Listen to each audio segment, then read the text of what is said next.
बंद किया जा रहा है। देखिए, ये पूरा की पूरा जो मुहिम है वो हकीकत से कोसों दूर और भ्रम के भूत से मजबूर है। ये अब जो जिन लोगों ने भय और भ्रम का भूत खड़ा किया है, ये वो साजिशी सियासी सिंडिकेट है जो पूरी तरह से जनता द्वारा नकार दिया गया है। जब ये मुहिम कुछ साथियों ने शुरू की थी, हमारे किसान भाइयों ने शुरू की थी, तो उनकी मांग थी कि एमएसपी सुरक्षित होनी चाहिए, मंडियां सुरक्षित होनी चाहिए, हम उनके खेत और खलिहान सुरक्षित होने चाहिए। मंडियां सुरक्षित हैं, खेत खलिहान सुरक्षित हैं, एमएसपी सुरक्षित है। और यही नहीं, मोदी जी के शासनकाल में रिकॉर्ड एमएसपी के जरिए भुगतान हुआ है, रबी के भी और खरीफ की भी फसलों का। अब सवाल यहां ये पैदा होता है, जब सारी चीजें सरकार मान रही है, सरकार सारी चीजों पे जो है वो सहमत है, जो उस वक्त हमारे किसान भाइयों ने बात की थी, तो अब सवाल यहां कंफ्यूजन का खड़ा कहां होता है? कंफ्यूजन केवल उन ताकतों ने खड़ा करने की कोशिश की है जो ताकतें की शुरू से 6 सालों से लगातार हर राष्ट्रीय मुद्दा हो, किसानों का मुद्दा हो, मजदूरों का मुद्दा हो, आर्थिक मुद्दे हो, राष्ट्रीय सुरक्षा के मुद्दे हो, देश में कंफ्यूजन क्रिएट करना। और कंफ्यूजन क्रिएट करके हम ये जो डिफीटेड डायनेस्टी है, ये डिफीटेड डायनेस्टी देश की डेमोक्रेसी को डिफेम करने की कोशिश करती है, और उसमें कुछ उनके साथ लग्गू बग्गू और कुछ चंगू मंगू लगे हुए हैं। लेकिन हमारे किसान भाइयों को ये बात समझना चाहिए कि मोदी जी क्या है। मोदी जी एक कमजोर तबके, एक गरीब तबके, एक पिछड़े तबके, खेत खलिहान चौक चौराहों चौपालों से संघर्ष करके आए हैं। उन्हें अच्छी तरह मालूम है कि किसानों का हित क्या होता है, किसानों के सरोकार क्या होते हैं, किसानों के सशक्तिकरण की बात क्या होती है, और इसलिए उन्होंने किसानों की आय को दुगनी करने के संकल्प के साथ काम किया। किसानों की आय को घटाने के संकल्प के साथ काम नहीं किया। किसानों के जमीनों की सुरक्षा की बात की, किसानों के फसलों की सुरक्षा की बात की, और उसको जो है वो भरपूर कीमत देने की बात की, किसानों के सशक्तिकरण की बात की। जो बुजुर्ग किसान है, उनको कभी सुना था आपने कि बुजुर्ग किसानों को भी पेंशन की योजना होगी? कभी सुना था क्या कि किसानों को सम्मान निधि मिलेगी? कभी सुना था क्या कि हर किसान के, हम लोग तो नारे लगाते थे कि हर खेत में पानी पहुंचना चाहिए, बिजली पहुंचनी चाहिए। आज वो जमीन पर उतर आई है। हर किसान, हर खेत पर पानी और बिजली इन्हीं मोदी जी ने पहुंचाया। दिक्कत ये नहीं पैदा हुई, दिक्कत ये पैदा हुई है कि जो ये सियासी साजिशी सूरमा है, इन्होंने एक भय और भ्रम का भूत खड़ा करने की कोशिश की है, और उस भय और भ्रम के भूत के चक्रव्यूह में कहीं ना कहीं सीधे साधे लोग कुछ उसमें फंस जाते हैं क्षणिक रूप से।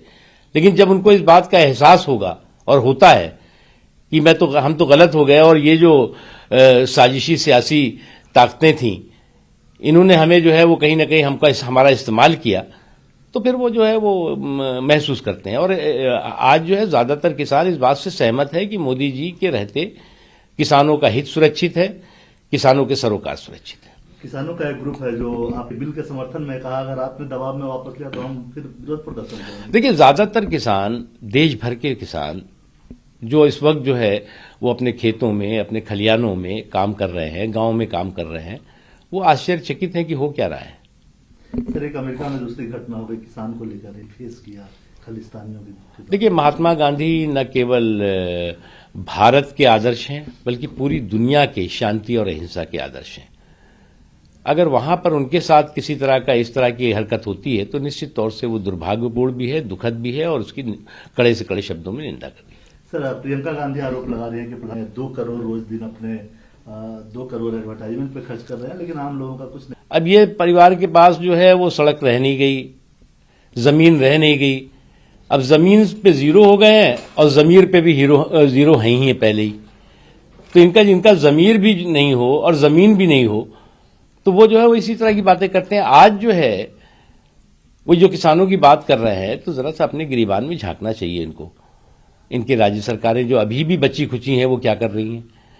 इन्होंने जब जो है 5 दशकों तक देश पे राज किया, तो जरा बता दें किसानों के साथ क्या किया। केवल यही किया ना कि 2 हंसों की जोड़ी जो है वो, दो बैलों की जोड़ी जो है वो कभी चुनाव निशान बना दिया, तो कभी गाय बछड़ा चुनाव निशान बना दिया। लेकिन चुनावों में शोषण किया किसानों का सशक्तिकरण नहीं किया। कम से कम उस इतिहास और भूगोल समझ लें तो जिस पार्टी का इतिहास दागी हो और भूगोल बागी हो गया हो, तो उसके लोग क्या करेंगे?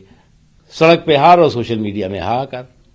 सर, पश्चिम बंगाल में नेताओं के साथ वहाँ घटना हुई, उसके बाद कल एक कार्यकर्ता को फिर से मार दिया गया।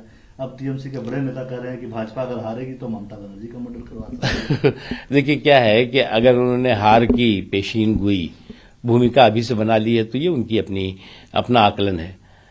हम तो हर क्षेत्र में चुनाव भारतीय जनता पार्टी, चाहे पार्लियामेंट हो, चाहे विधानसभा हो, चाहे पंचायत हो, चाहे लोकल बॉडी हो, पूरे मजबूती के साथ चुनाव लड़ती है और जीतती है, और जीतने के संकल्प के साथ लड़ती है।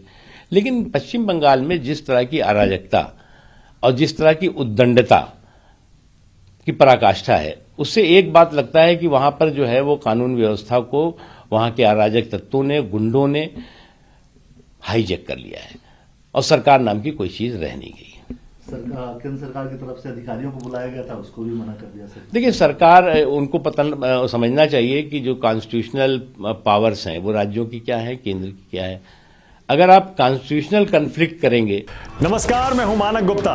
अगर आपको हमारा ये वीडियो पसंद आया हो तो इसे लाइक और शेयर जरूर करें, और हां, हमें सब्सक्राइब और फॉलो करना ना भूलें ताकि आप देश और दुनिया की कोई खबर मिस ना करें। तो जुड़े रहिए हमारे साथ और देखते रहिए न्यूज़ 24।